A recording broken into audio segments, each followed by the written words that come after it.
同領地在宗教層面上，曾經向舊帝國勢力發動過一場戰爭。在公元前1500年至公元前1200年之間，同領地曾經嘗試向幾個具影響力的地球人傳授了這樣一個概念：個人是一個不朽的精神存在，但因此而造成了一個非常可悲的結果。整個概念完全地被誤解、誤傳和誤用。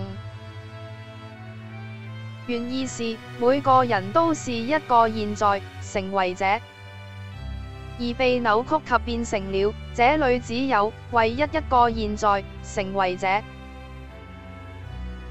顯然，這是對個體本有權能的全面不理解，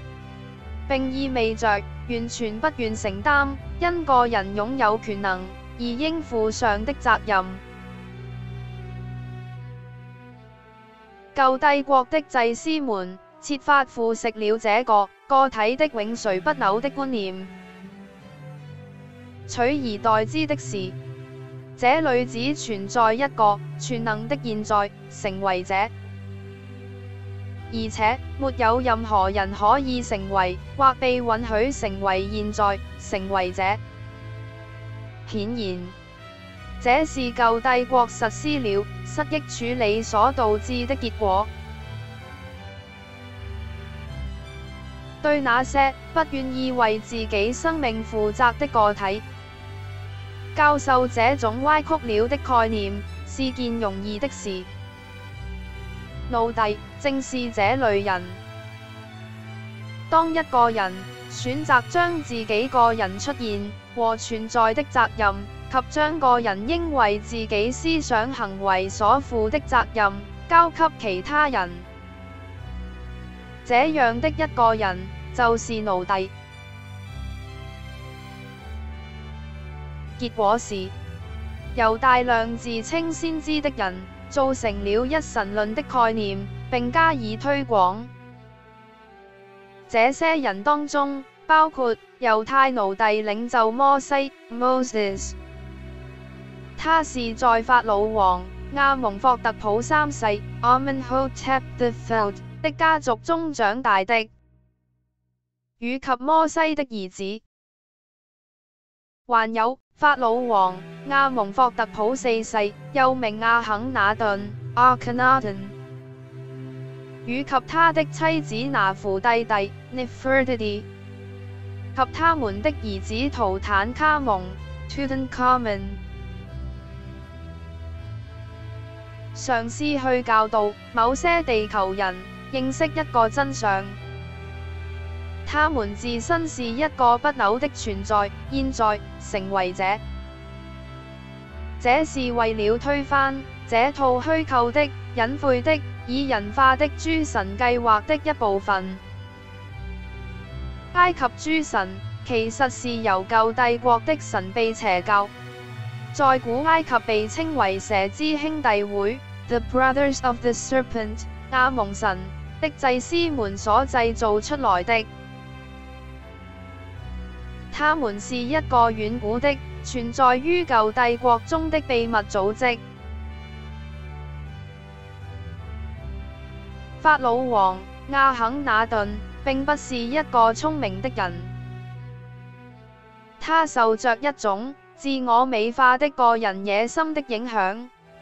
改動了這個體精神存在的概念，而採用和具體化了太陽神亞頓 （Aton）。這個可憐的生命很快就結束了，他被兩名為 Maya 和 Perennefer 亞蒙神的祭司暗殺了。亞蒙或稱為亞門，這名字仍為基督徒沿用至今，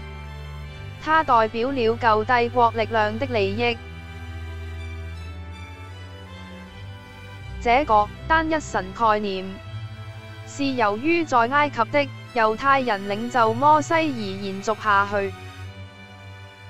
他帶領他所收留的猶太奴隸離開了埃及。當他們穿越沙漠期間，來到西奈山附近，一位舊帝國密使將摩西截獲。在這次行動中，他們使用了舊帝國常用來捕獲現在成為者的技術和感官的技巧去欺騙摩西，並通過催眠指令令摩西相信他所遇上的就是這位唯一神上帝。從此以後，這批猶太奴隸就相信了摩西所講的話，並崇拜這位唯一神，他們稱之為耶和華。耶和華這名字的意思是匿名者。這位接觸摩西的現在成為者，不會使用真正的名字，亦不會透露他真正的身份，也不會揭開有關失憶處理或監獄星球的內幕。他們認為，若不去隱藏失憶處理、催眠指令或監獄星球等事，結果如同向地球人公開他們自己的身份，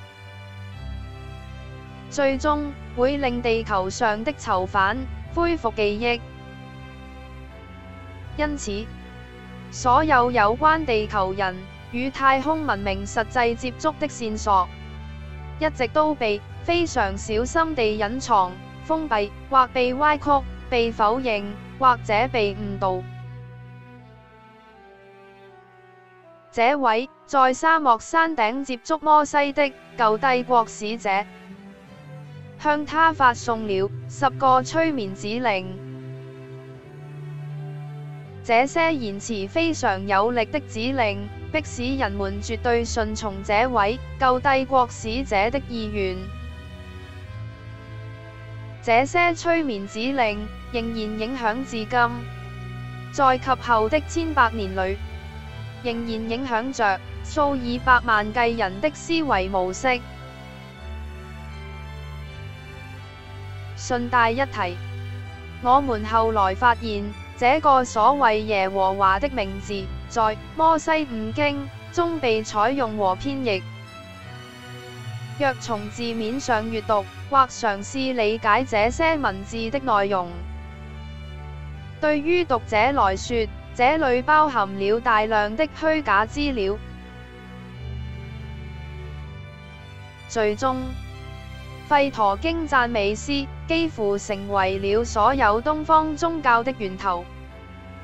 與及佛陀、老子、所羅亞斯德和其他哲學家的共通哲學思想的源頭。